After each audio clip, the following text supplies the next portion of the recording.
Welcome or welcome back to the show. I'm Anna, and you're watching Anna Speaks Out. Thanks for being here. So, based on the looks of what this woman who you are about to see has in her background and whatnot, she and I probably disagree on a number of things, but I could not agree more with what she said here.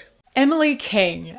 And women, for the most part, they want to play the victim. She literally, she annoys me so much. I know I say this a lot, but, she is genuinely one of the most annoying people I have ever encountered. It makes me violent. I'm not a violent person, but when I was sitting there watching these TikToks, going through them, there were multiple times where I literally just had to go, oh my God, I want to punch you in the face. And I don't say that lightly. Could not have said it better myself. And let me show you some examples of why. Can we talk about the man that was made to feel like he had to give up everything that she wanted him to give up in order to make her happy? I would love to hear a single example of what she's talking about here, because that seems like a really rare situation. And what's typical is that a woman gives up any career that she might have had or wanted to have, and, a lot of her freedom and autonomy as a person to stay home and take care of the home and raise children after giving birth to them, which is not a bad thing, but it's a typical thing. So I just feel like Emily is being intellectually dishonest here, acting like the reverse is something common. He did it many times because he thought that's what the relationship required. But he found out shortly that nothing he did was going to make her happy.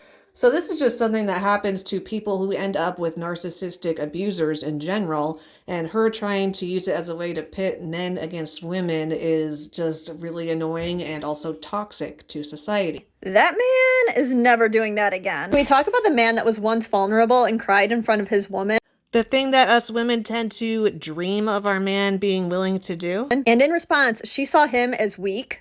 X to doubt that happens more than about 5 to 10% of the time. But it's likely that another man might tell him that he's being weak and to buck up or whatever. He was made to feel like he made a mistake, even though he was just expressing a human emotion. That man never wants to make that mistake again. That man, I literally am gonna lose my mind.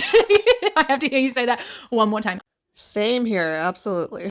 And here is a refreshing, mature, and reasonable response from the queer Kiwi. And I just think that if you want to sit here and talk about men who have been hurt and validate them in their experiences, you can do that in a way that isn't kind of condescending and patronizing.